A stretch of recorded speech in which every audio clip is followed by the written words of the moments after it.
Welcome back to another episode of Tile Money, the podcast where I discuss the business of tiling. I am Luke Miller, your host, and today I am interviewing Steve Rausch. I found Steve in an article he wrote in the September-October issue of Pro Installer magazine. The article is titled Business Practices, Charting Your Success or Failure. Steve, how are you today? Hey, Luke, I'm doing great. Thank you for having me on, and I look forward to this little exchange we're going to have today.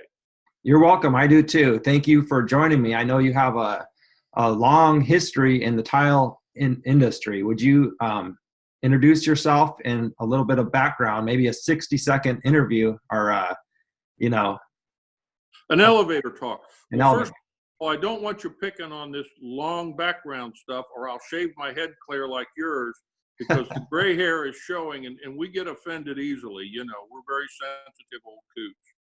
Sure. My business background is kind of diverse. I came out of the military. I was in the Vietnam era of military. I went into the wholesale building materials business through a lumberyard distributor, and was challenged into the floor covering department of that distributor, and got into the carpet and flooring business that way, and did that for the distributor, and then got into working for a major, what we would today call a big box type of flooring company.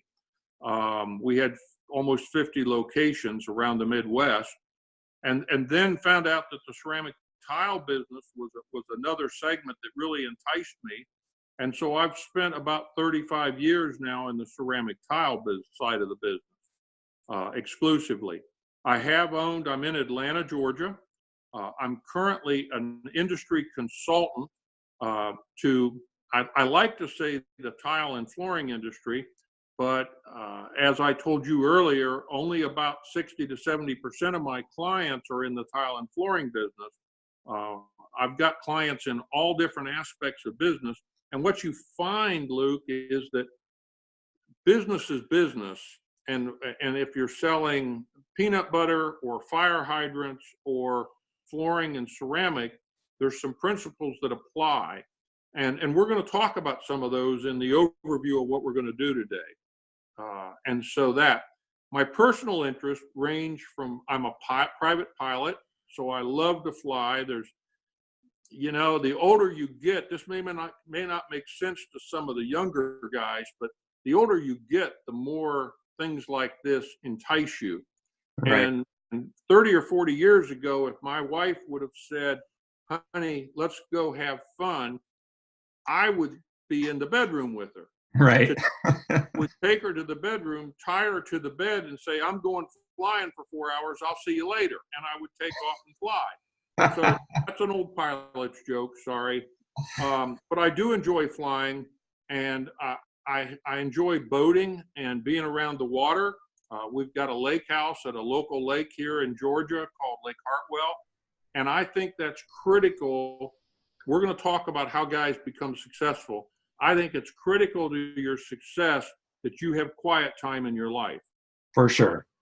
That I see one of the biggest abuses of small tile folks and small carpet folks is they feel like they've got to work 12 to 14 hours a day, 7 days a week. And you don't have balance in your life, you have a problem. You can't keep that schedule up for very long. In fact, one of my earlier interviews was titled The Importance of Taking Vacations and also giving your employees enough vacation time.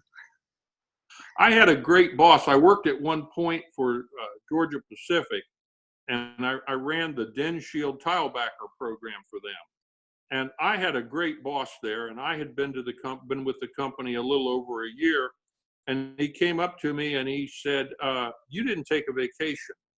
And I said, yeah, you guys need me. I got to be here. And he said, okay. And he understood the psychology of Steve Rausch pretty well. Right. And he said, I'm going to give you two choices. You either take 4 weeks, your assigned vacation was 4 weeks. You either take 4 weeks vacation this year, or you're going to be on a permanent vacation from Georgia Pacific, because I can't have you working without being refreshed.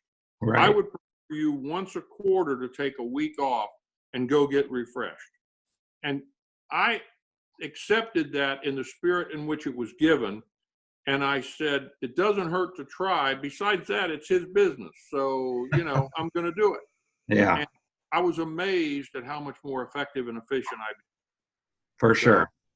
It, okay. it makes a big difference. It makes a big difference. And even in the employees, our employees, performance, if we find them, starting to make mistakes, chances are they're being overworked. They're not spending enough time with their families. So, and that was one of the really neat things I enjoyed about your article, the business practices charting success or failure that I referenced, was one of the first things you talked about was employees. So I'd like to talk about that because it's on everybody's mind. It seems like everybody you meet or talk to on the internet is asking how they can find employees and how you can get not just any employees but really employees that are going to be an asset to you. Can you expand on this idea? Yeah. And you hit one of my passion spots. You'll be able to tell when you hit my passion spot because I'm a terrible poker player. I start having facial tells and I'm ready to go. And I want you to finish the question so I can go, Yeah. This is what's wrong, in my opinion, with Washington, D.C. right now in Congress. We've got employees of the voters up there that have no tying their compensation into their results. They get the same money if they sit on their butts and do nothing, or if they cause problems, or if they do something worthwhile for our constituents. So I am real big on tying your compensation into your results. The article that you refer to, and I'm looking around because I've got this laid out so I can refer to it also. Sure. The article in Pro Installer magazine came about when Jeff Golden, the editor of Pro Installer, said exactly what you did. We have a lot of smaller installer readers, so don't give us the General Motors view of what to do. And I like that in the consulting world. I like to deal with a General Motors account. They got big budgets, spend money like crazy. But the reality is I need to focus in on the local Chevy dealer in your hometown. That's the guy I'm trying to make, or woman that I'm trying to make the difference with. One of the most successful installer companies I can think of is a woman-led company in San Antonio, Texas. And I am real big on industry trade associations. I've served on the board of directors for the National Tile Contractors Association, the Ceramic Tile Distributors Association, the Tile Council of North America, the Ceramic Tile Education Foundation, which again trains tile installers. I've been in all of those. And believe me when I tell you, my largest passion is the small tile installer. I want to see them grow from a one guy, maybe with or without a helper, operation to a company. And I mentioned this to you in our little discussion about this interview. Because I am a consultant, I deal with a number of firms at the higher level, medium level, small level, and down to a one-man firm. Right. And one of the requirements is my non-disclosure agreement that almost is standard with everybody. And with the small one-guy firm, it's not a formal contract, it's an understanding. If I'm consulting for you, Luke, in your tile business, I'm going to say to you, I think non-disclosure is critical. I don't mind if you share everybody in the world that Steve Rausch is helping you. That's your choice. But Steve Rausch is not going to say, Luke Miller wouldn't have grown into Luke Miller Industries had it not been for Steve Rausch. That's wrong. So Right. nobody will know unless you tell them what's going on. So I've got a one-guy consulting firm that one guy calls me on a fairly regular basis and says, I'm met with a challenge. How do I address this challenge? And I walk him through what I would suggest and do. Because I started out with a flooring store in Atlanta, one store, ended up with 3 stores in Atlanta. And so I've had that growth period, I've had that background, and I'm certainly willing to share that information with those installers. But the one thing I found, if you only, my goal for our interview today is for your listeners and viewers to get at least one thing that Definitely. puts money in their pocket. And I know this is going to be an umbrella. We're going to go quick. We're not going to dive deeply into every subject. We probably will do that later on if you choose. But when you talk about employees tying their compensation into their results, there's a great company that or a series of great companies you should look at and evaluate and use. They use, whether it's Google or Intuit or other big companies, they use a thing called OKRs. And an OKR is business talk for objectives and key results. Okay.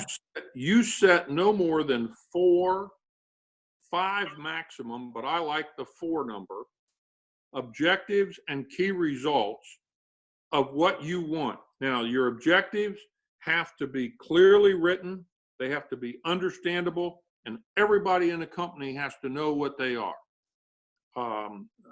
Old guy, I still like Post-it notes. If you've got a van you're driving today, put your key 4 objectives on a Post-it note so you see it on the dashboard every time you get in your truck. Right. You know? And so you've got to then take those goals and distribute them to every employee. So no matter what level you are, I'll give you an example. I made a call a couple of weeks ago. I walked into, it happened to be a manufacturing company, and they were big enough. They have small, very lean, mean staff, but they have a receptionist that is their switchboard operator and their receptionist because they have people coming in frequently.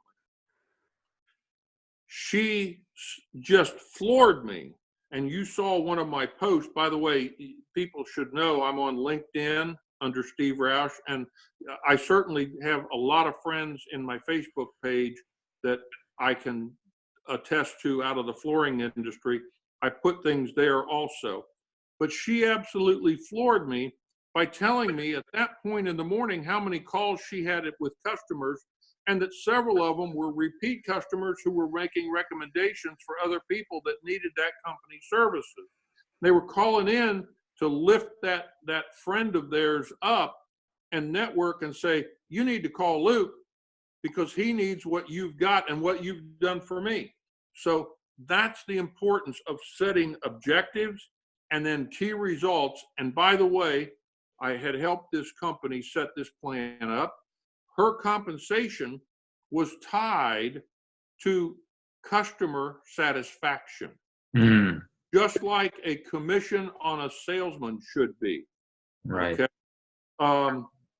If you're the installer and you're working for a floor covering firm, that you're a subcontractor, and he wants to pay you, I don't know, what's the going rate of your labor in California? Well, typically a helper would start at 15. Okay. And then, what's that? An hour? $15 an hour? $15 an hour seems to be common. Some companies are a little lower, but I think that's a respectable for a helper. And all the way up to, they top out at 30. Some companies are offering 35 for a journeyman tile installer. Right. So the way you would tie that in your market is you would say to your installer, look, I'm going to start you on a trial basis at $8 an hour. Okay. And the reason I'm going to do that is here's the 4 things I need you to learn so that you're more efficient, Luke, that you can help me. I don't have to stop and say, where is the correct trowel? Right. Even better than that is go back to, and again, I'm pilot, so forget this, but forgive me for saying this, but I do everything in form of pilot's trainings. Go back to ground school. How do you find out what trowel I need for this job? Where do you figure that out? Do you look at the box of tile? Do you look at the bag of setting material? How do you know all this stuff? That's what I want my helper to know. And as that helper shows those signs of growth, you say, Luke, you've done a fantastic job this week. You did this, you did this, you did this. Yeah, we made a couple of errors, but listen, man, your pay is going from $8 to $10 an hour right now. Okay. Effective next week, you're at $10 an hour. Keep growing, keep learning, keep going. So that's how you tie their compensation in. If you're the installer and you're working as a sub for a John's carpet store, you say, John, do you track your satisfaction of customers? Because I'd like you to be on, I think we got an honest relationship here. I'd like you to be honest and tell me every time a customer says to you, Luke, that Steve Rausch guy did such a fantastic job. He did everything the way we wanted it. He cleaned everything up. We love him. He reflected great on your firm. We're going to do more work with you because of that. Yeah. I want you to give me a bonus of some type. Maybe it's only 20 extra bucks. Maybe it's 50 extra bucks. Depends on the size of the job. But let's both grow. And I'm going to make sure that when I'm walking out of a customer, I say to that customer, my name is Steve, and I want you to call back to Luke's carpet store and tell Luke that you are satisfied. If you're not satisfied, here's my phone number. Call me and I'll come get you satisfied. You know what, Steve? That's a great point. I'm glad you brought that up, because there's a lot of my listeners who sub out to tile stores, flooring stores, and a lot of times they complain or discuss on the low square foot rates or whatever. So, I think it's a good point to remember that just because you're subbing out doesn't mean you own your own business and you own your reputation. And you can also look out for the reputation of the big store and tie it together and, help them build their business up, help them get 5-star reviews on Google and Yelp. And then in turn, you can, bring it to the boss's attention. That's an excellent point. I have learned, and again, remember, I've been all the way through. I've never been an actual installer on my knees. Okay. My physical skills suck. My wife loves me very much. When it came to remodeling our bathroom, she said, who in Atlanta is your best ceramic tile dealer? Right. I said, oh, that would be Tony. And she says, call Tony. I want my bathroom tile. Honey, I worked on the Tile Council of North America, the TCNA handbook. I helped write the handbook on standards of tile. Tony learned from me. She says, well, you're learning from me. Tony's doing our bathroom, not you. And that was true because she knew my skills and she knew my time constraints, okay? Yeah. So it was cheaper for me to stay married to her by paying Tony some money to come in and do the job and have it done right. But you always have to sell up. Don't forget, you're not selling just out to your customer. You sometimes, at a manufacturing level, my biggest job was selling either my boss or my boss's boss. When I was at Georgia Pacific, we, with DenShield, had 0 complaints. But we couldn't convince the installer to use our product because it was a gypsum-based drywall type product. Right. I said, to get those key distributors to carry it and get those key contractors to use it, I want to give a life of the house guarantee that our product will never cause you a problem. Number one thing Luke says is, I don't want to have a problem and I have a callback. Right. So we use the focus of the installer to say to the board of directors, who, by the way, put me in front of a panel of about 5 attorneys, and my boss bailed out because he didn't want to be in front of 5 attorneys, and I was on one side of the table, 5 of them on the other side coming at me, and I had to sell up life of the house installation, including labor. Wow. If our product fails, we not only give you the product back, we give you the labor back. Wow. That was a revolution back then, and that was in the early 2000s. That was a revolution back then. Yeah. So you got to sell up to not just your consumer that you're servicing, but everybody that's your customer, in this case, the flooring store. And so sometimes you have to mentor them and help them along too. Yeah, that's a good point. That's a good point. A lot of them are stuck in a route, you can say. Yes, yeah.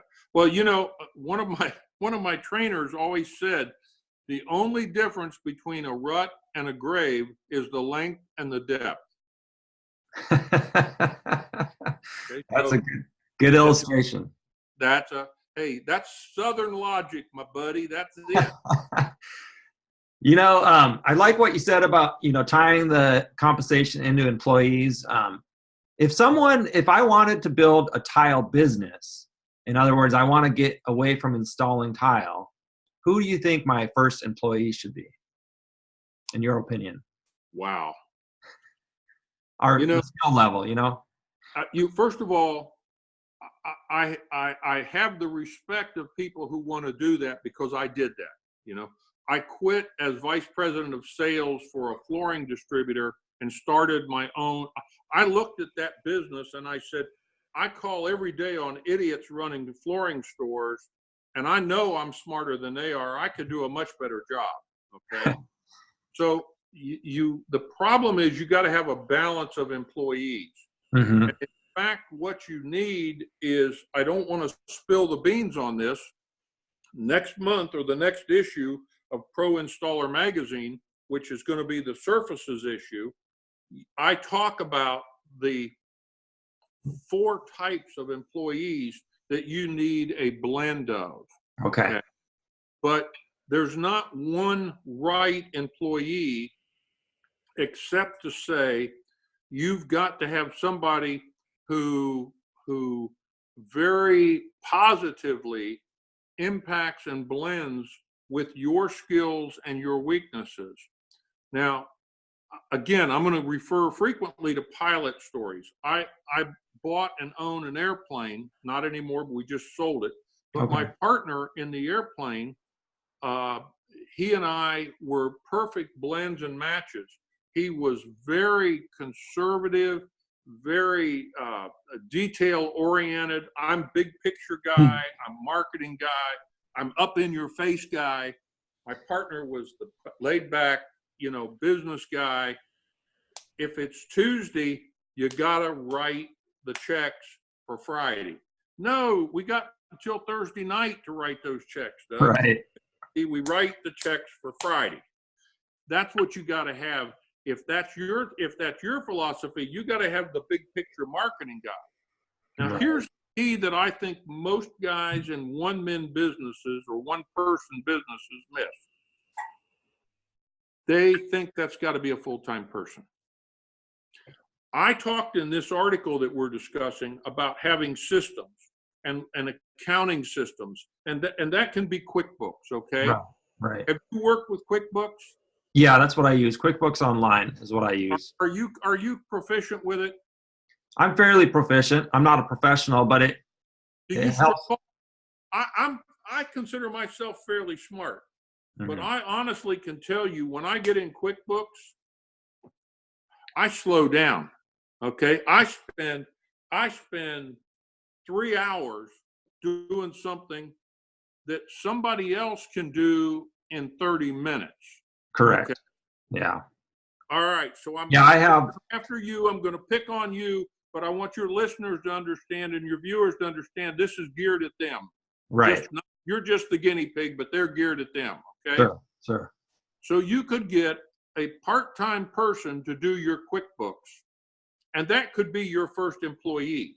Okay. Now, let me tell you what happened. Real briefly, a story.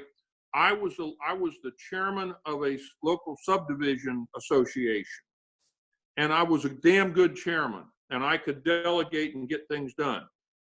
Then I came out of that position. The board fell apart. The board of directors fell apart, not because of me, but for various reasons. And the worst problem we had was our books. Mm. We found somebody who'd make a good chairman. It was a woman who had empathy. She could do things. She could make things happen. So we put her in his chair. I became the treasurer. I already told you I'm not a detail person. It takes me a long time. We use QuickBooks. Right. The first thing I did was go out and hire a part-time bookkeeper. She did everything that my treasurer's job said should be done properly. She would do that much better than I would, with just a couple of exceptions. I made the decisions about how we were going to do, and I delegated it to her. She wrote all the checks. She had no authority to approve any bill, and she couldn't sign a check. So I kept that responsibility. So what happened is when I'd go to my lake house on the weekend, she would meet with me. She would have the 5 bills that are due this week or this month. We did them on a monthly basis. She would have the documentation already assembled. I'd look at it. I'd say, yes, we owe that bill. I'd sign off and we'd be done. Okay. It didn't cost us $50 a month. Wow. To her do my books. Wow. Because the system was set up and she understood the system. Right. By the way, it kept me honest. I made a personal commitment because the prior treasurer may or may not have been liberal with our community funds. I made the personal commitment, you'll never write a check to the name Steve Rausch. Mm. If I'm going to do something, which I did frequently, buy paper for the printer, buy postage to do mailings, if I'm going to do that, I ate that money out of my pocket. So I think is that your ideal employee? At some levels, yes, a part-time employee. At other levels, it's your spouse. Okay. You know, my wife can work with QuickBooks. She does it for her job. She works for an attorney. She handles 12 checking accounts on QuickBooks and handles 4 shopping centers that he owns. And she does that on QuickBooks like you and I sit and talk on the computer. Okay, it's that Second nature, huh? All right. Yeah. Yeah, that's a good point. I also hired a bookkeeper. That was probably, thinking about it like that. That was my first employee and very valuable asset to the company. One of the questions you sent to me to talk about was corporate culture. Correct. Yeah. And I think that starts of corporate culture right now when you're one person, because corporate culture is critical. And you set the standards and you are the model for that standard. And if you can make your business grow, if you're that type of a person. Now, if you're a jerk, the business probably isn't going to survive. Okay. But better to find that out early and go to work for somebody than to spend all your time and money. The first company I owned, I'm embarrassed to confess this, the first company I owned was a truck equipment distributorship. I knew virtually zero about the truck equipment company business, but I learned and I worked hard. But I was a jerk as a boss because I didn't understand my customers. I didn't understand the mentality of my employees. I didn't understand really the industry and the business. I learned it over a period of about 5 years. Right. But the second happiest day, other than marriage or personal events, the second happiest day in my business life was when I sold that business.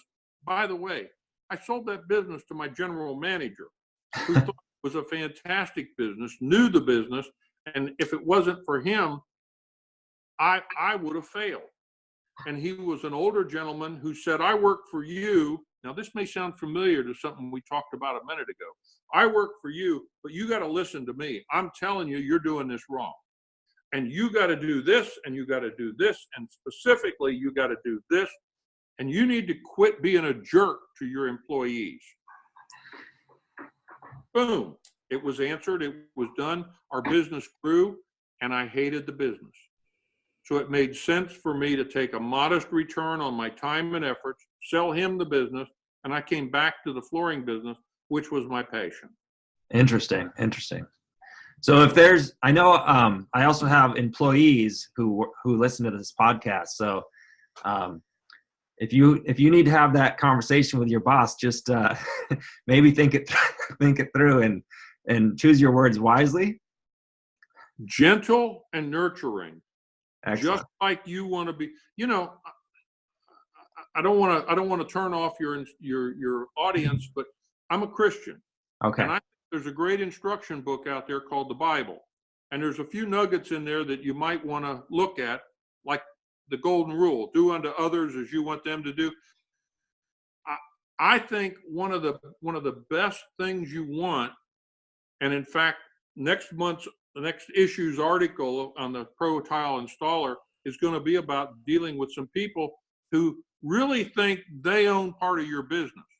Right. And good thing. They're the best employees you've got. So if you are in that situation that Luke just talked about, and you're the best employee, here's what I want you to do.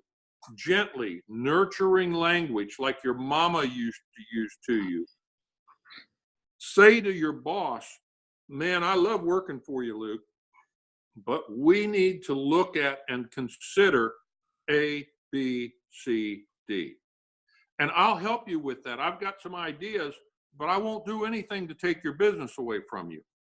But I want you to be successful, so I'm successful. I want you to make more money, so I make more money. That's why I think we should do A starting today. That's the most important change we need to make. Yeah, yeah. Well, that's excellent. And I've been professing and telling guys that, you know, if you're not happy with your boss right now, first of all, I think you should have that conversation like you just mentioned.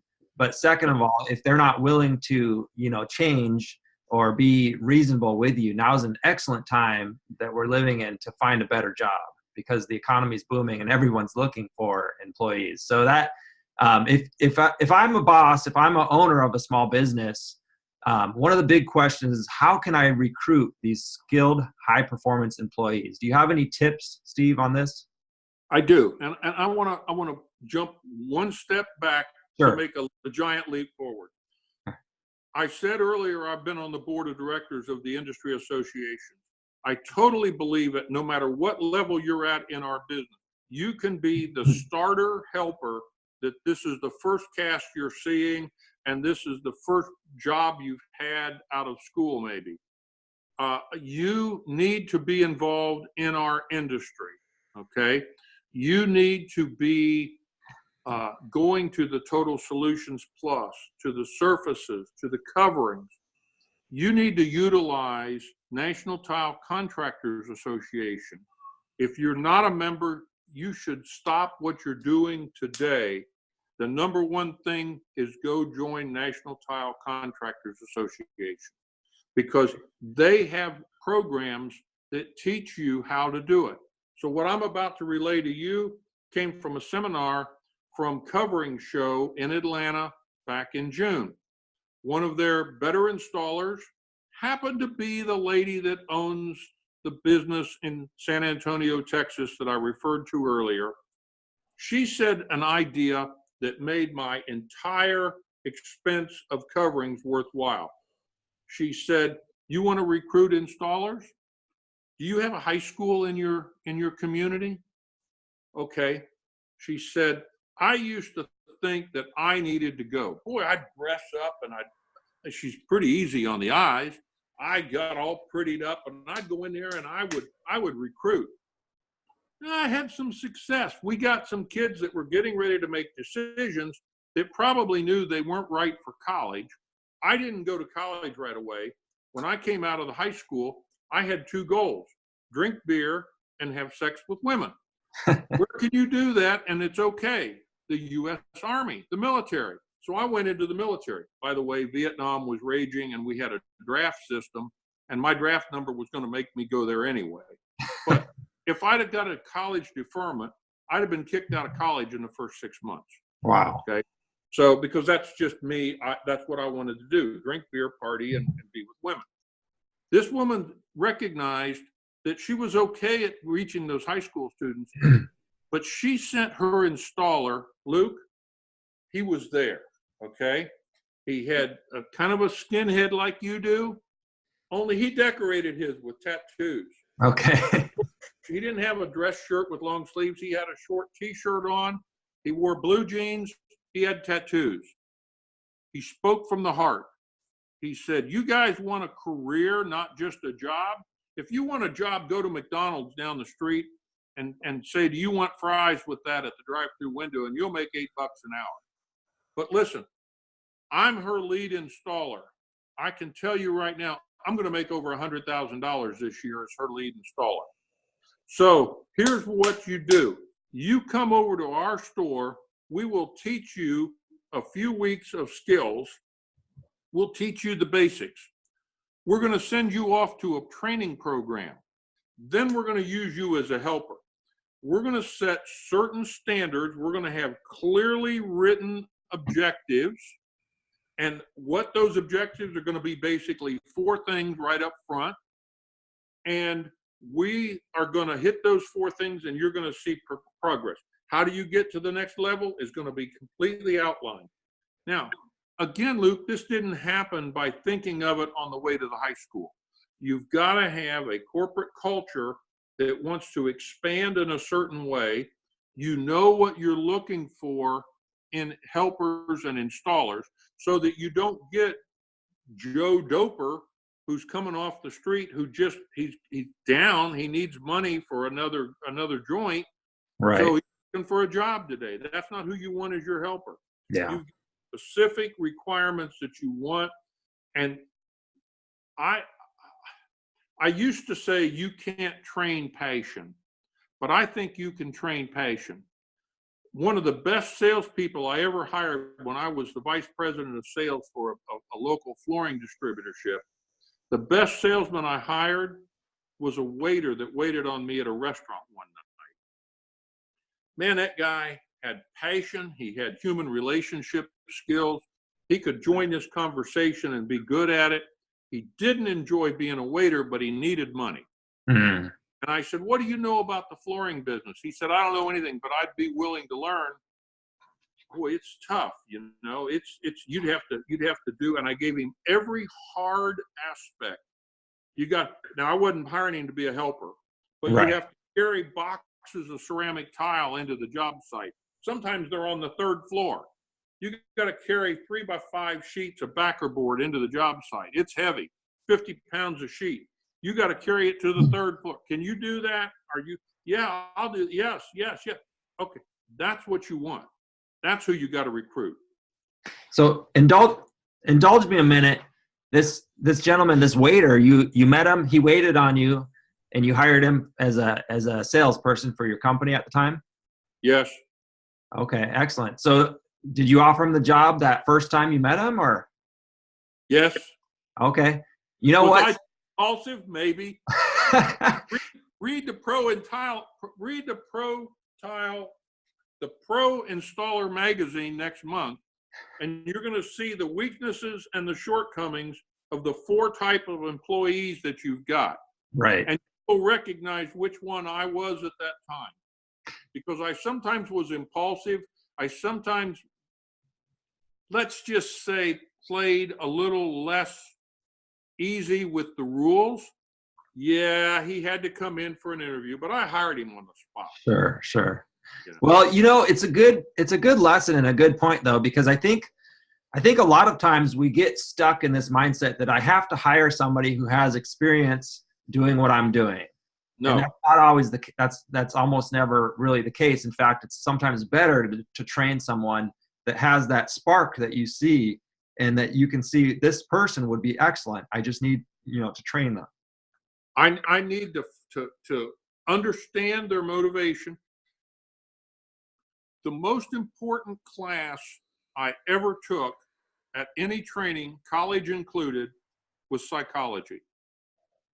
I want to understand, if I'm interviewing Luke, I want to understand why Luke says what he says and how Luke thinks. And if I can understand that, and I already know what's in this 6 inches of garbage between my ears, I can turn around and say, here's how Luke is going to make money from me. Here's the passion I feel with Luke. Here's what I see about him. And we move that forward. And by the way, it's a funnel, okay? Yeah. He happened to be one of the better hires that I dropped in my funnel, but I dropped 20 or 25 hires into my funnel while I was in that role. Right. The key point was I had one out of those that was a complete failure, that I had totally misread. But the other 19 either were great salespeople, or I had one who said, I thought I'd like sales, but I don't. I really prefer the operational side of the business. He became our best operations manager. Now, I hired women salespeople. I like women salespeople. If you're selling ceramic tile to the consumer, having a woman be your salesperson is generally, if she's competent, if she's skilled, understands her industry and business, she's more deadly than you or I will ever be. Right. Because she relate to the woman who ultimately gears the decision. All the man says is yes or no about the price. Right. You know, I read and listen to things all the time. The Ceramic Tile Distributors Association has a great article that's coming out about understanding customers' needs and understanding no matter what level. Now, forget that this is geared from the distributor to the dealer, but listen to this list of needs. They did a research on their customers, and they said the number one important decision making was to have things in stock, have items in stock available when needed. Number two important is the depth of assortment, having one-stop shopping with a wide variety or array of things. Does this sound like Home Depot or Lowe's so far? Okay. And this is geared to ceramic tile distributors, okay? Right. Right. Who's the biggest enemy? Home Depot and Lowe's. That's why they hear this. 3, speed of delivery, providing your service on a timely basis. I had an installer who was bragging, he's a great installer. My backlog takes me to February of next year. He is a great installer. He's not a client of mine because I just slapped his mouth and washed it out with soap. I just said, you need to slow down on installing in the next 30 days and do more training so that your helper becomes your number 2 crew. And then you need to get 2 more helpers and both of you train and get a number 3 and 4 crew, because nobody wants to wait until next February to have their tile installed. They want it done now, you know? So that's been my experience as well. I have trouble booking out 3 weeks, much less 3 months. Yeah, I don't want you booked out 3 weeks. I want you to be so good that you have a backlog of customers that are in your funnel waiting to make a decision. Right. That's okay. But your work schedule, I want you to be able to say, I can get to you next week or the week after. That's critical. Everybody understands that. It takes time to get the tile in and so forth. Number 4, order accuracy. You got to have the communication skills to accurately understand. And by the way, communication skills are listening twice as much as talking. You got to be able to listen and hear what that consumer is saying to you. She may not be saying the words, I want beige tile in a traffic area that's going to get muddy, okay? But that's what she wants. You need to be able to walk through that and interpret it. I call it losing the job before you get it, okay? You need to be able to say to her, this area, what do you call this area? Well, it's just my back door entrance area. And I just want tile on that floor there. But you want light beige because you like that. But now your backyard, I just looked, and your backyard has a lot of Georgia red clay in it. So one of the features of this tile is it's easy to maintain, but do you really want, after every day when your kids come in from the backyard with the clay on their feet, do you really want to have to clean that floor so that it doesn't look bad? No, I thought tile was maintenance free. Well, it's not maintenance free, but let's pick the right color. Could you live with a Georgia clay colored tile that doesn't show that dirt so much? Oh yeah, I'm okay with that. Okay, well, that's communications. That's order accuracy. That's making sure everybody understands. The last thing on their list was price. Mm. And you know what? It comes up last. When you give a bid, the last thing you do is price, right? Right. By that point, if Luke has told her, I understand clearly what you want, and he reiterates it in different words, so she says, Luke's got the point, got the picture, boom, boom, boom. I know we can do this accurately.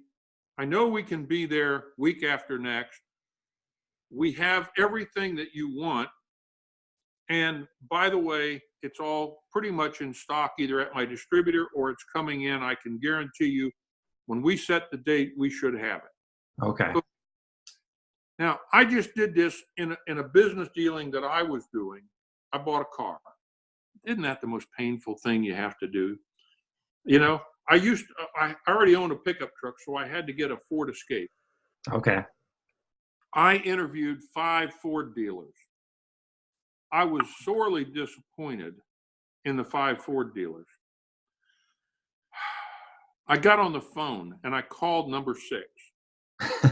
Asked for the general manager, not the sales manager, not that clown on the floor that does I want the general manager of the dealership. I want a business person. He answered the phone. That's one point in their column. I said, my name is, and here's what I want. Now, I didn't know what I wanted for sure. I wanted a Ford Escape because I've had 7 of them. I was involved in a head-on collision on an interstate with a Ford Escape. I walked away from it because it did everything I wanted, including it called EMS and had an ambulance there before I became conscious again. Wow. I want the Ford Escape, okay? Ford understands their customer, by the way. And this is what I want. And this, I said, and I don't want any garbage or BS about the price. I don't want you to play games with me.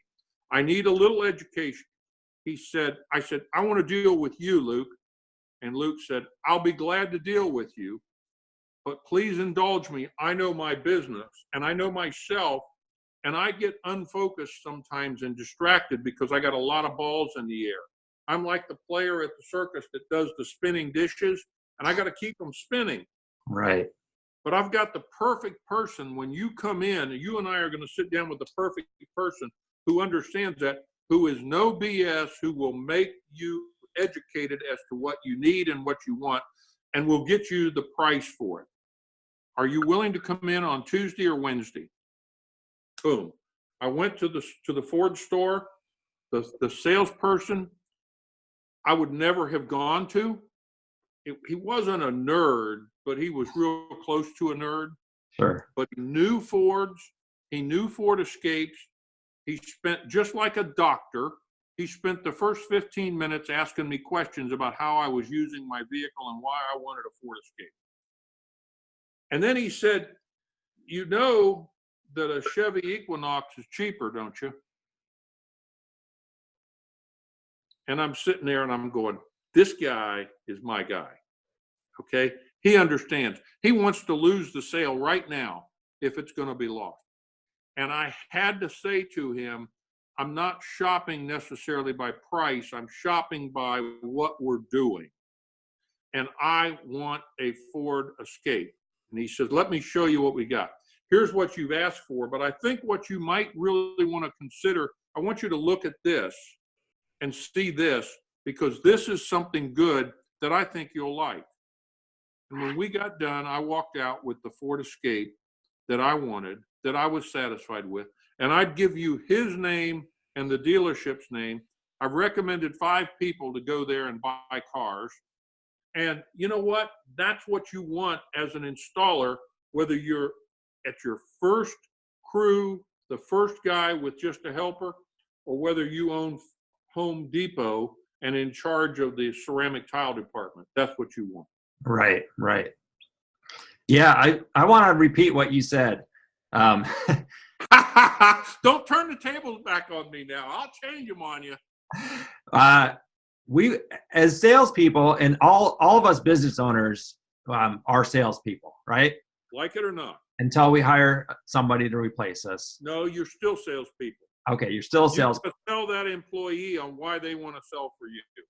Right. So as a salesperson, as a business owner, we want to lose the sale now if it's going to be lost. In other words, don't waste any time. So if I was going to, if somebody called me up for a ceramic tile or porcelain shower, I might say something like what? You know that fiberglass tub insert is cheaper, correct? I don't know that I would say that up front. Not, I would certainly say that if you gave them your bid, you've got to build the rapport. You walk in the doctor's office and he says, Mark, you got cancer. you're going to say, thanks, Doc, I need a second opinion. You got no rapport with that at all, Luke. Right. And so you got to have that rapport build up. And then you say, he says, look, Luke, I like everything you said. You're asking me $6,500 for this shower. I'm thinking I was going to spend $2,500. You say, I understand. And you know that fiberglass tub surrounds can be installed for even less than $2,500 maybe. And you could certainly go to Home Depot or Lowe's and go through the pain and agony of explaining to them, because you have to know what you want. They don't know. They're not the top of the, you're dealing with the top of the industry here. You know, I'm a 5-star certified contractor by the National Tile Contractors Association. I heard your expressed wants and needs and desires, and I'm the guy to make sure it happens. Mm-hmm. Is there some room in my price? Maybe about that much. I might be able to come off $50 or something. Yeah. Okay. But if you're going to buy it on price, I think you ought to look at plastic tub surrounds from the local Home Depot or Lowe's, and have your plumber put it in. And maybe your wife will be happy with that instead of the nice tub surround that we talked about, and the insert for your shower for your shampoo and all those things, and the feature strip. You know, if look really, you know, Luke, always struggle. Luke, I want to help you get to where you want. If $6,000 is too much, you know, if we took that glass feature strip out, we'd drop down $500. Yeah. Do you want to? Well, no, my wife really has her heart set on that. Oh, boy. You know, Luke, we got a problem, because she's not going to accept a $2,500 fiberglass tub surround either. Mm. How can I help you get to what you want and need? You hear the uncomfortable silence we just went through? Yeah. You got to do that sometimes. Got to shut your mouth. You got to get uncomfortable. Right. You know, you gotta do sometimes very uncomfortable things to make it happen. But you know what? When they call Home Depot is going to muck that up so bad. I had a guy went through the very same thing. My best salesperson did everything right. The guy happened to be a friend of mine. I was a scout leader at the time. He was in scouts with my son. You know, his son was with my son. He called me up and he said, you know, your salesman quoted me $6,000 for this tub surround, and I was wanting to spend somewhere down around $2,500. I understand I got to spend more than that, but can't you come? He said he could knock $50 off the price. Come on now, Steve. I'm a friend. Can't you get it down at, you know, below 6,000? Mm-hmm. Ooh, $500? That's almost 10% of the price. Do you think I'm overpriced by 10%? Because I'm not. I mean, I drive a Ford Escape. I'm not in a Rolls Royce, okay? Right. So let's talk about this. In your business, can you knock 10% off the price for no reason? Or do you have to remove things? Now, remember, my employee had already communicated with me what happened to John's job. So I already knew those details. And I said, I can get that down to $5,800. We just need to take that glass feature strip out of the tub surround. I know it's a small feature strip, but you know, the difference between a tile job and a plastic tub surround is the wow when you walk into it. And, Yeah. and that feature strip gives you and your wife wow every morning when you stand in that tub surround to take your shower. And it starts your day off with, I sure am glad I spent the extra $500. Yeah. He said, you're right. Have your salesman call me. He said, you're right. Let me sign the contract. I said, John, I am so sorry. I can't do that. And he got nervous. He got worried. Why not? I said, because you're not dealing with Steve, you're dealing with my salesman. But I'll have Dave call you as soon as I can get hold of him. I'll have him call you, and he'll come back out and sign that contract with you. Because he knows where he was we have a professional process we use and a system. He knows where he was in that. I don't. I'd just mess your deal up if I stepped in now and tried to take the deposit and do all that stuff. Right. Oh, I got to put a deposit up? Oh yeah. We got to buy all your materials. We're going on the hook for a lot of money here. And so, yeah, but let me have Dave call you and he'll walk you through the rest of it. Yeah. Everybody won. That's solid gold right there. I would suggest I'm going to go back and listen to that sales. I mean, I can tell you've done a lot of study in the art of sales, and you have a lot of experience. So I'm going to go back and listen to this. Wait a minute. Back up, Luke. I'm not a salesman. I'm a consultant.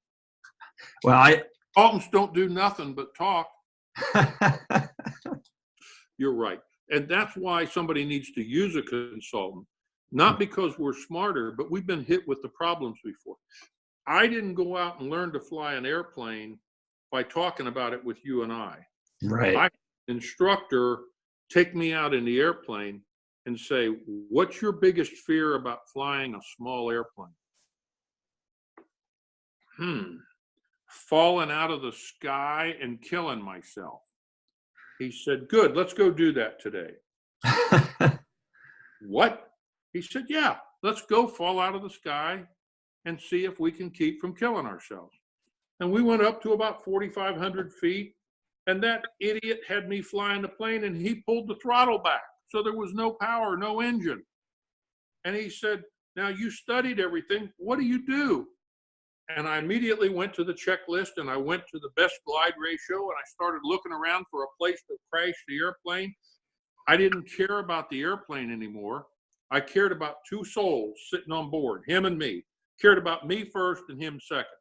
By the way, he set the ground rules on our first training instructions by saying to me, quote, when you're in this airplane, it's my airplane. Now you're renting it from me. When you're sitting there, even if you're in the pilot and command seat, you can't do anything to hurt me or you.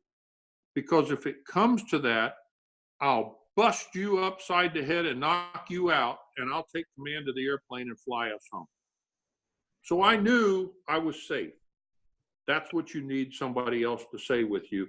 You got to be safe to say to your boss, I think I'm worth more money. Let's have that discussion. I think you can do this or do that. I think you trying to pay me $1.50 a foot to lay complex tile is a ridiculous thing. And by the way, it's okay if you disagree, but know what the results of that will be. The number one thing I think we struggle with today, Luke, is we don't clearly understand the consequences of our actions. And if you understand that as a tile installer, listen, I understand being a good whatever, installer, salesperson, whatever you are right now, and seeing the next leg of the stool that you think you want to advance to is to own that business. I understand that. But you need to understand those consequences. You need to understand the pain of not sleeping on Thursday night because Friday morning you have to write checks and there's not enough balance in your checking account to pay for it. I understand that. I understand taking out my master charge and zinging it for $10,000 one time. On a Friday morning at 8 o'clock, I zinged it for $10,000 so I could cover payroll at noon for my employees. You know, I understood that pain. And that's where the problem is. That's where you need help. And that's what we want to do with this whole thing. We can recruit all you want, but we got to be able to keep calm, not panic, focus on the problem, and be ready to handle it. Whether it's I talked in the article about dealing with things beyond your control. Doesn't that happen every day? Yeah, it sure does. It happens every day. And how do you deal with you might have traffic on the highway going to your first call. How do you deal with that every day? Right. Stay calm. You focus on your situation. You look at alternate routes. By the way, you left early enough. It shouldn't be a problem, didn't you? Right. And then you focus on, and then you use that cell phone that we've become so attached to, and you call Mrs. Consumer. Mrs. Consumer fought the same traffic this morning. By the way, ma'am, I'm stuck on the Interstate 1 or whatever number interstate you're on, and there's a backup and a delay. I told you I'd be at your house at 9 o'clock. It's going to be later than that. I'll keep you posted if it's going to be much later. And she understands that. And you're not a jerk. You're the best installer she's ever had, and you haven't touched the first piece of ceramic tile. Right. Right. It's that communication. It's very key. You mentioned having a system in place to deal with reoccurring issues. What kind of systems are we talking about? Which issues are you talking about? Are you talking about accounting issues? Are you talking about profitability issues? Are you talking about lack of sales? Or are you talking about spending too much money out of your bottom line that you're not profitable? Let's talk about lack of sales, and then when the economy starts to slow down, or slow times like we're going to be going into January and February. Talk about slow times. What kind of systems can a tile contractor implement to navigate the slow times, make sure that he has enough work for himself and his employees? Okay. First of all, you got to go back and set your plans. You got to have all that done. This is a perfect, this discussion couldn't take place at a more perfect time than November. Okay. Because you got to plan for next year. You got to have that funnel. That funnel has to have, you have to know that if I put 20 people in my funnel that need my service, I'm going to drop 5 out the bottom within 30 days. I'm going to have 5 more that take 60 to 90 days. And you got to track that. You know, you and I talked about this thing, and we held up our pads of paper and we said, we got our notes for this interview. And we rehearsed in our minds what we wanted to talk about some. Right. And so that's what you got to do with your business. Go down to something that seemed to bother you in your questions. When my article said the owner should spend 20% of their time studying, reviewing, and thinking about the indications that the systems give them and what they're doing and saying about your business. Right. You wanted to know, do I do that on a full day a week, or do I do it every day, or do I do it one day a month? How do you do that?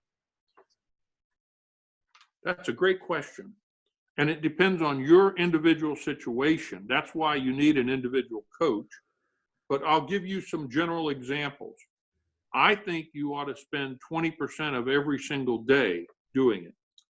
But just like that guy we talked about in the circus that has his 20 dishes spinning, once you get them spinning, you can go to the other dishes and work on them. Okay.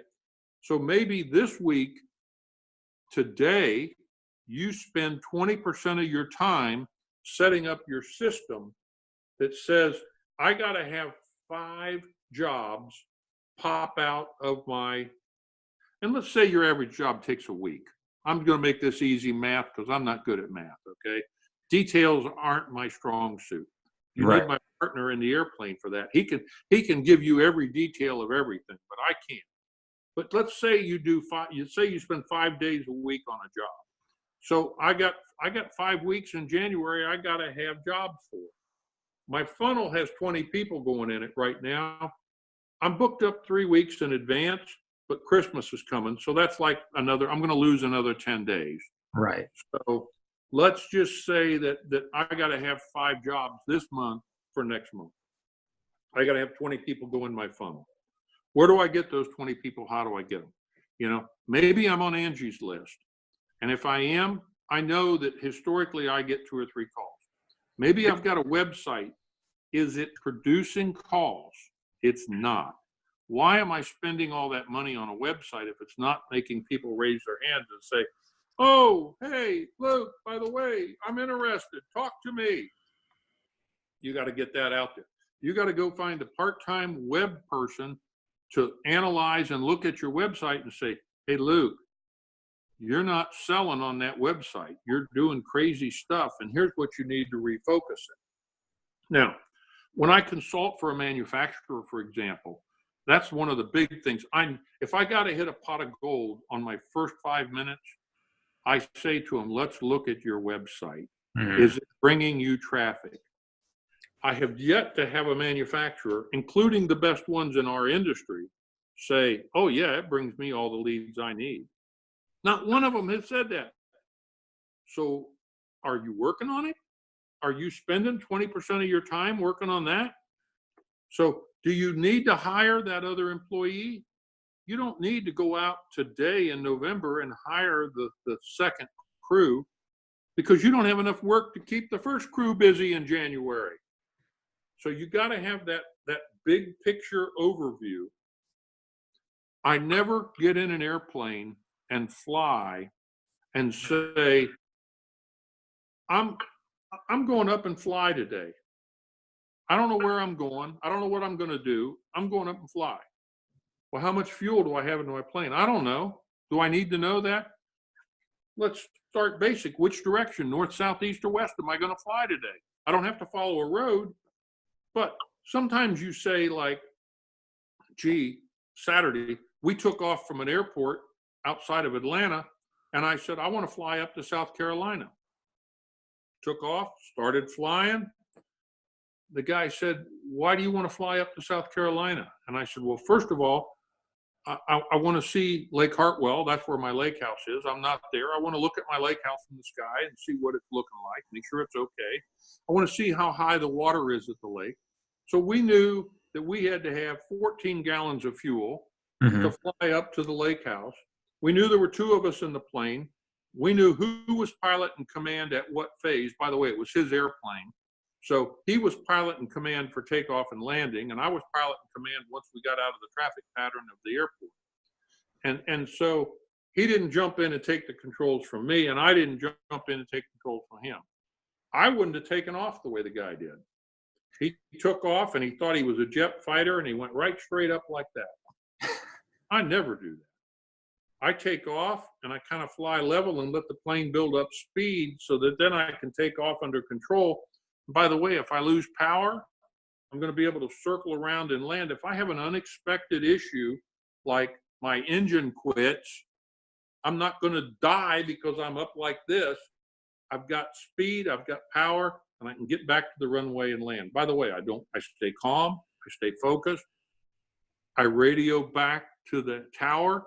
I just lost my engine. Would you be kind enough to call the fire department and get them ready? Because I'm going to come back and land on your runway. And if something goes wrong, they're there. They're ready. Yeah. So that's how I see that you do those things. You plan ahead. You spend 20 minutes. Now, if you followed what we talked about earlier and you take time off, I sometimes have to work Saturday and Sunday. So do you. You know that. Sometimes it's just not possible. Sure. But I take off some time and get that time back. And I use that free time to think. All right. I had a role once as a sales rep where I would drive 4 to 5 hours between calls. They didn't want me to fly. They didn't want to spend the budget money for me to fly from Atlanta to Jacksonville, Florida. So I had to drive down there 1 week a month, 4 to 5 hours. I got books on tape, audio books, and I listened to books. And that was before the days of cell phones.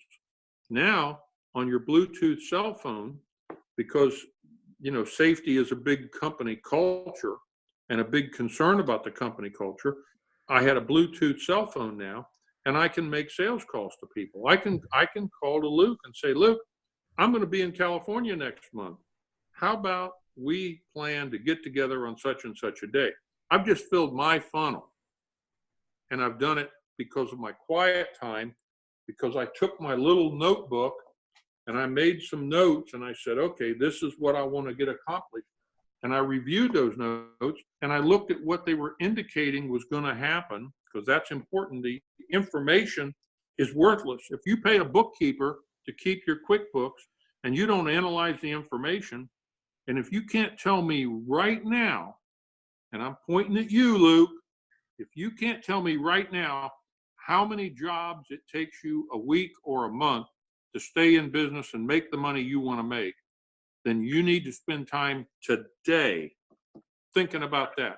That's more important than going out and installing that last piece of tile. Excellent advice. Yep, excellent advice. And I really appreciate what you're saying about taking the time to study, review, and think about the indications of the systems and how they apply to your business. And as I get older, I appreciate what my father used to tell me when we were in a car and I wanted to turn the radio on all the time. He said, there's times when you just need quiet time. And with the technology today, the cell phones, and the dozen or 24 different ways that customers and friends and family can get a hold of us, it's never more important in my mind to make sure that every day you're creating a quiet space for yourself to just think. And I would say that this has been huge for me in personal development and business development as well, is just creating the time to just have the time to think quietly about the business and about my life and where it's going. So I really appreciate what you said about that. 20% of the time. And this would be, for instance, this would be about 2 hours, or even less than 2 hours a day would be 20% of your 8 or 9 hour day. Yep. And some days you don't have the day to do that. You don't have the time to do that. You and I have been trying to get together to do this interview, and we know between your schedule and my schedule, your time zone and my time zone, we've done some things that aren't comfortable. We did it this morning, first thing in Atlanta. That's it, sometime before the clocks work in California. Right. Gotta make this happen, okay? But could this be counted as time that you worked on your business rather than time you were setting tile? Absolutely. You make that choice, not me. Correct. So do I spend time working on my business and analyzing my business? Yes. I also allocate 20% of my time to education, because what I have to sell is the knowledge and the education from my ears. And I have to be able to say to the next Luke that I talk to, did you know that tomorrow they're reporting housing starts for the U.S.? That's critical information for you to know. Now, I'm going to know that information because I have to. That's my business. And housing starts, I'm expecting, are going to be up 1%, maybe up 2%. But guess what? Luke lives in Hoodwink, Texas. And in Hoodwink, Texas, that county of Hoodwink has had two housing starts in 2018. Does Luke really need to know the housing start number for tomorrow morning? No. Luke does need to know that Hoodwink, Texas has agriculture and farming and maybe animal raising as their main business. And by the way, the corn crop was great this year. And so Luke has to know that the farmers are going to have money. This is a year of money for them. Last year they didn't have so much. The crop wasn't so good, but this year they got money, And so Luke needs to be out there filling his funnel of what he wants to accomplish to get his required number out. Luke needs to be out there using that information to say, maybe, you keep hearing that everything's done on the internet. Mm-hmm. I'm amazed in Georgia, I just saw an article, there was 150 ultra successful weekly newspapers in small rural towns in the state of Georgia.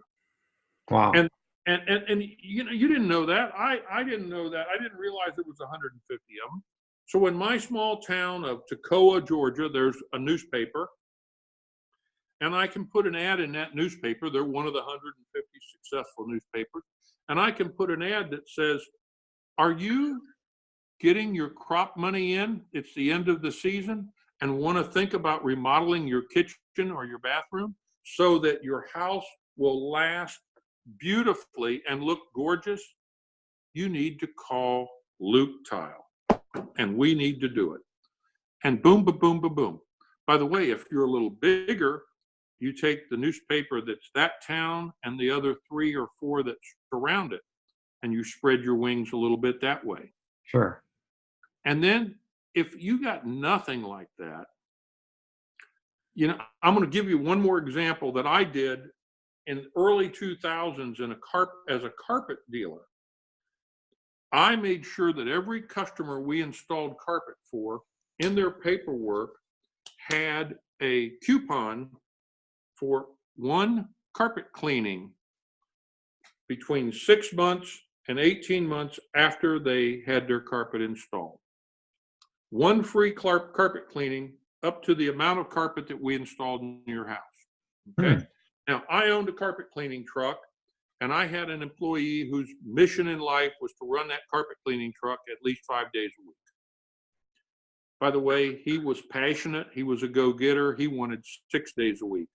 Then he said, I can clean 7 days a week and make more money. And I said, no, you can't.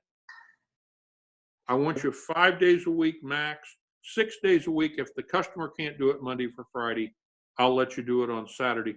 But you're not working every Saturday, period. You're not doing it every Saturday. 2 Saturdays a month maximum. You know what his answer was? Well, some weeks have 5 Saturdays. Why can't I do 3? He was eager.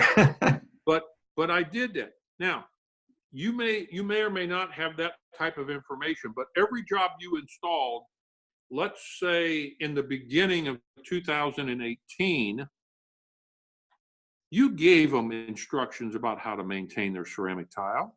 Right. I know you did. But did you call them? Have you touched base with them and say, Mrs. Smith, we installed your tile in January of last year. It's coming up on a year. How is the job? How is it doing? Are you still happy? You were happy when we left. Are you still happy? Oh, yes, I'm very happy. Have you been keeping up with the maintenance? You know, in that shower stall, I'm getting some soap scum. Have you been cleaning that soap scum? No. You know, it's too hard. Well, I've got a product in my ability to get for you that you literally spray on the wall. You let it sit on the wall for about 10 minutes. It soaks down the wall. You take the sprayer in the shower, you spray it off, and you're done. Oh, I like that. Let me do this. Let me come by your house, and I'll stop, and I'll bring you a bottle of that if you're interested. It's only, it's $8 or $9. Yeah, bring me 2 of them. So I've got one. And while you're here, I've been thinking about my kitchen. Well, let's talk about it while you're there. And you take some notes as to what you think you want, because you're going to start the conversation, not me. Mm-hmm. Excellent advice. Yeah, in one of my earlier episodes, I think it was not too long ago, I talked about the importance of staying in contact with these past clientele, because it keeps you top of mind with them. No matter how much we all live such busy lives that they're going to forget you unless you're staying in contact with them at least once a year, but maybe more. Absolutely. Go ahead. No, I was just going to say, by the way, you can train somebody. We talked about not being a one-man band, okay? Right. Do you have a spouse or a sister or a neighbor that's good at that stuff? Bring them into your circle of resources and into your team and say, I'll pay you $10 for every call you make that results in me having an appointment to go back out and see these people, and I know why I'm going out to see them. And here's the kind of the script of what I want you to look at. And if you can't do that while you're laying tile today, you got to have time to think through that and come up with that plan. Correct. It's critical. I watched, when I owned the truck equipment distributorship, I watched the best truck equipment people in the world go broke. In my town, we had 5 truck equipment distributors that went broke. Every one of them were the best mechanics, if you will, of the truck equipment business. But they didn't understand the importance of the role change between being the installer laying the tile, which you have to understand, and being the owner and responsible for 5 crews of installers to lay the tile this week. Right. And you don't want to get that out of sequence. You don't want to go hire 5 crews and have no work for them. But you also don't want to have work that backs you up for 6 or 8 months. I did one of the biggest utilities in Atlanta Gas Light Company, was my account. And I kept a fleet of over 2,000 trucks. And I knew that would fill my business as it existed the day I got that business, would fill that business to capacity. So I started the next plan, and I went out and I said, I need to recruit some good folks. You know where I went to do it? I went to my team in the warehouse, and it was out in the shop. And I had a meeting with them. I think I bought them lunch that day. I think I brought pizza in or something and bought them lunch. That's how you keep loyal employees, by the way. Right. Is at least once a month, you do something crazy, stupid. You buy them lunch, you do whatever, Tonight, when you're done working on your job, I need you back in the shop. We're going to have an ice cream party, and you need to be here. Well, I don't like ice cream. Then tell me what you do like, and I'll have it there. Period. We're going to do this because we're going to have a meeting. Yeah. And then you say, look, do you know anybody that's good that you would like to have working on your team that I could talk to? And let me know, because I'm wanting to grow this business so we all stay healthier and we all make more money. And by the way, Luke, you're a pretty good installer. I think maybe you have some skills that would transfer into the management role. Now, it's totally different than installing, Luke. Are you willing to at least explore those ideas with me? And Luke will say, nope, I want to be an installer. I've always wanted to be an installer. I don't want to be a manager. I don't want to be responsible for babysitting other people. I want to lay tile. Perfect, Luke. You're going to be my master installer. You're going to be my lead installer. And I'm proud to have you on my team. And I won't approach that again, but if you ever feel led to change, you let me know. That's what you do. That's great. That's building that company culture. Well, this has been a really great interview. Thank you so much, Steve, for your time. And we covered the first 2 items on our list. I mean, we're doing great, aren't we? Yeah, we're going to have to get back together, because I know my listeners are going to benefit from this interview so much in a lot of ways. So we'll get back together. And here's what I would like to tell them. 2 things. First of all, get your pencil and paper out, guys and gals. And if something I said hits your passion, hits your hot button, you know how to get in touch with Luke Miller. Okay, that's easy. You got that one. But here's how you get in touch with me. And I want you to raise your hand to one of us and say, I've got a question about what was said. I disagree adamantly about what you said. I don't understand what you said, or I want to learn more about what you said. And even though I'm a consultant, I get paid by the hour. It's okay.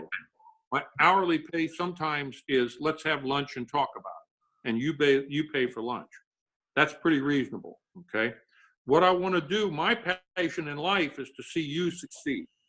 So if you need to talk to me via email, if that's easy for you, it's RAUSCHSTEVE,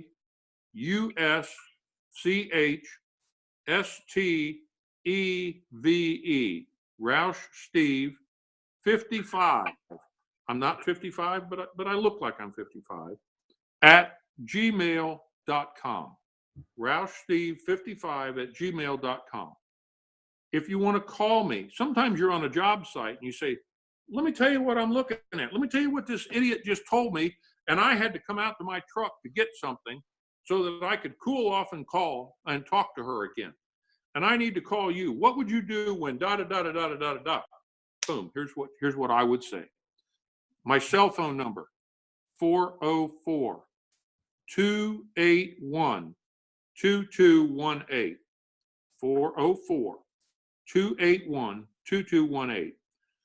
You can call me and talk about it. I get calls. This article that we keep referring to in Pro Installer Magazine, which I highly recommend you go to Pro Installer Magazine and subscribe. It's free, my favorite word. The cost is right. The information is valuable. Every month, every issue, he's got 7, 8, 9 people, most of them much smarter than me, that has great articles and talks about great things for you. So Pro Installer Magazine is a great way to do it. But get to them, get to me. I've probably had 5 or 6 calls off of this magazine, Luke being one of them. And Luke raised his hand and said, I do this podcast. Are you interested? Yes, let's do this. I can tell you, I'm going to share his podcast information because I'm in Atlanta and I deal all over North America. I know you don't want Canadians and Mexican installers horning in on you, but if they happen to hear it and they happen to sign in, approve them because they're friends of mine. And they're believe me when I tell you, there's more ceramic tile business done in Mexico and Canada than anybody in this country imagines. Interesting. It's done by European craftsmen who have gone there and who have taught and done exactly what we've talked about, taught the business and done it. And they're wonderful folks. And we can learn from them, and we do learn from each other. Sure. So that's my point I wanted to make. You can contact me, you can contact Luke, and we'll do this. Yeah, thank you for that generous offer. I know you're going to be. I hope you get some calls from this. What I'll do is I'll email everybody on my list your contact information. If you weren't able to write that down, don't worry. Don't go off the road trying to draw or write that down and drive. So I'll email you Steve's contact information and some highlights of this podcast episode. And I'll email you a link to the Pro Installer Magazine. That's proinstallermagazine.com, I believe. I think it is. I think you're right. If you don't have the physical copy at your distributor. So, and if you want to if you don't know how to get a hold of me, it's tilemoney.com, and you can sign up for my email list to get all the show notes and the different blog posts that I write periodically. So once again, Steve, thank you for taking the time. You've been listening to Tile Money, the podcast where I discuss the business of tiling, and I hope you're having a very profitable week, and I hope 2018 has been a very profitable year for all of you listening.